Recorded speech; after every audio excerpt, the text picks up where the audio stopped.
মাথার ভেতরে বা কানে অবিরত আওয়াজ শোনার ঘটনাকে টেনিটাস বলা হয়। এটি কোনো ব্যাগ শব্দ উৎস ছাড়াই একজন ব্যক্তির নিজস্ব উপলব্ধি। এই আওয়াজগুলো বিভিন্ন রকমের হতে পারে। কানে ভো ভো শব্দ, ঝিঝি পোকার ডাক, শীষ দেওয়ার মতো আওয়াজ, হিস হিস শব্দ, এমনকি ঘন্টার আওয়াজও। এটি এক কানে হতে পারে, দুই কানেও হতে পারে, অথবা মনে হতে পারে আওয়াজটি মাথার একদম ভেতর থেকে আসছে।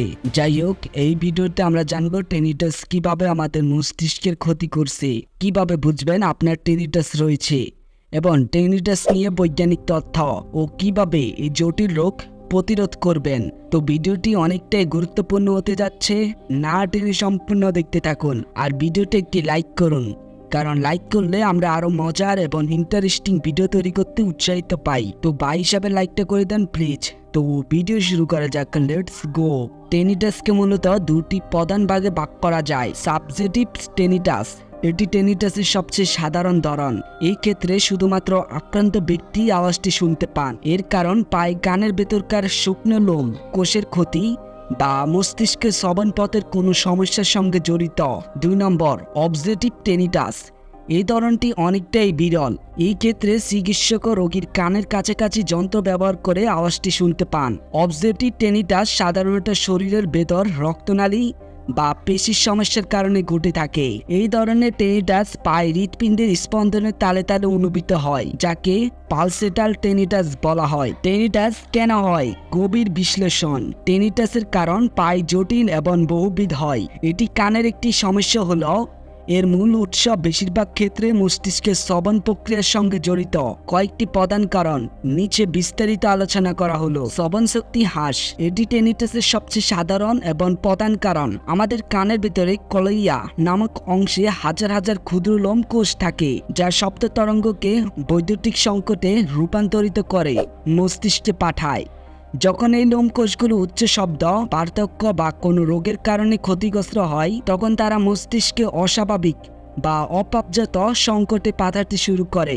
মস্তিষ্ক এই সংকেতগুলোকে ভুলভাবে ব্যাখ্যা করে এবং তা এক প্রকার প্যাটার্ন আওয়াজ হিসাবে উপলব্ধি করে। অনেকটা রেডিও সিগন্যাল দুর্বল হলে যেমন হিস হিস শব্দ শোনা যায়, মস্তিষ্কের ক্ষেত্রেও এটি তেমনই। উচ্চ শব্দের প্রবাহ, একটি কনসার্ট, নির্মাণ স্থলে কাজ করা বা হেডফোনে উচ্চ ভলিউমে গান শোনা, এই ধরনের উচ্চ শব্দের সংস্পর্শে দীর্ঘক্ষণ থাকলে কানের লোম কোষগুলো স্থায়ীভাবে ক্ষতিগ্রস্ত হতে পারে। এটি আকস্মিক বা দীর্ঘমেয়াদী টেনিটাসের কারণ হতে পারে। মেনিয়ারের রোগ, এটি কানের ভেতরের একটি রোগ যা শ্রবণ শক্তি হ্রাস, মাথা ঘোরা এবং টেনিটাস সৃষ্টি করে। কানের ভেতরে তরল পদার্থের অস্বাভাবিক জমা হওয়ার কারণে এই রোগ হয়। কান পরিষ্কার না থাকা বা কানের ময়লা, কানের ভেতরে অতিরিক্ত ময়লা জমে গেলে তা কানের পর্দাকে ব্লক করতে পারে এবং শ্রবণ শক্তি কমিয়ে দিতে পারে, যা টেনিটাসের কারণে হতে পারে। অটোকোরিসিস, এটি কানের ভেতরের হাড়ের একটি অস্বাভাবিক বৃদ্ধি যা শব্দ তরঙ্গকে সঠিকভাবে কানের ভেতরে যেতে বাধা দেয়। এর ফলে শ্রবণ শক্তি হ্রাস পায় এবং টেনিটাস হতে পারে। রক্তনালীর সমস্যা, যেমন উচ্চ রক্তচাপ, ধমনী শক্তি হয়ে যাওয়া বা ক্যারোটিড ধমনীর অস্বাভাবিকতা। এই সমস্যাগুলো কানের কাছাকাছি রক্ত প্রবাহকে পরিবর্তন করতে পারে, যা পালসেটাইল টেনিটাস সৃষ্টি করে। চোয়ালের জয়েন্টের সমস্যা, কানের খুব কাছে চোয়ালের জয়েন্ট অবস্থিত। এই জয়েন্টের কোনো সমস্যা বা প্রদাহ টেনিটাসের কারণে হতে পারে। মাথা বা গাড়ে আঘাত, মাথায় বা গাড়ে গুরুতর আঘাত লাগলে শ্রবণ যন্ত্রের স্নায়ু বা মস্তিষ্কের শ্রবণ অংশ ক্ষতিগ্রস্ত হতে পারে, যার ফলে টেনিটাস হতে পারে। কিছু ওষুধের পার্শ্ব প্রতিক্রিয়া, কিছু নির্দিষ্ট ওষুধের পার্শ্ব প্রতিক্রিয়া হিসাবে টেনিটাস হতে পারে, যেমন উচ্চমাত্রার অ্যাসপিরিন, কিছু অ্যান্টিবায়োটিক, ক্যান্সারের কিছু কেমোথেরাপি ওষুধ, ডায়োরেটিক জল নিষ্কাশনকারী ওষুধ, কিছু অ্যান্টিডিপ্রেসেন্ট। স্ট্রেস ও উদ্বেগ, যদিও স্ট্রেস সরাসরি টেনিটাসের কারণ নয়, তবে এটি টেনিটাসের অনুভূতিকে বাড়িয়ে তুলতে পারে এবং টেনিটাস রোগীদের মধ্যে উদ্বেগ ও হতাশা আরো প্রকট হতে পারে। টেনিটাসের পেছনে মস্তিষ্কের জটিল ভূমিকা রয়েছে। যখন কানের লোম কোষগুলো ক্ষতিগ্রস্ত হয়, তখন তারা মস্তিষ্কে কম তথ্য পাঠাতে শুরু করে। এই তথ্যের অভাব পূরণ করার জন্য মস্তিষ্ক তার নিজস্ব নিউরাল সার্কিটে পরিবর্তন আনে, যাকে নিউরাল রিয়ারিং বলা যেতে পারে। মস্তিষ্ক তখন শব্দের অনুপস্থিতিতে অতিরিক্ত সক্রিয় হয়ে ওঠে বা কাল্পনিক শব্দ তৈরি করে। এই প্রক্রিয়ার ফলে আমরা মাথার ভেতরে আওয়াজ শুনতে পাই এটি অনেকটা মস্তিষ্কের প্যাটম লিম্পেইনের মতো, যেখানে অঙ্গচ্ছেদ হওয়া সত্ত্বেও ব্যক্তি তার বিচ্ছিন্ন অঙ্গে ব্যথা অনুভব করেন। টেনিটাসের চিকিৎসা ও ব্যবস্থাপনা।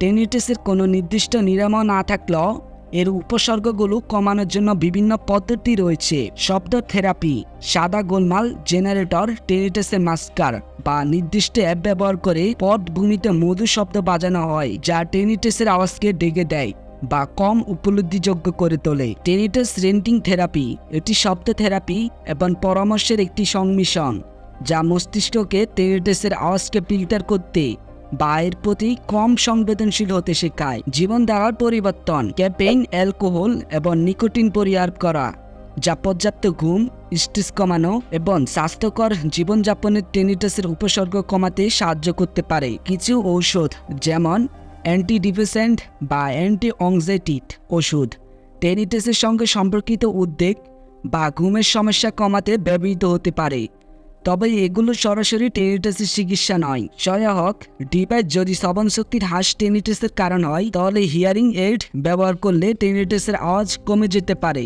টেনিটাস একটি জটিল সমস্যা হলো সঠিক মূল্যায়ন এবং ব্যবস্থাপনার মাধ্যমে এর প্রভাব কমানো সম্ভব।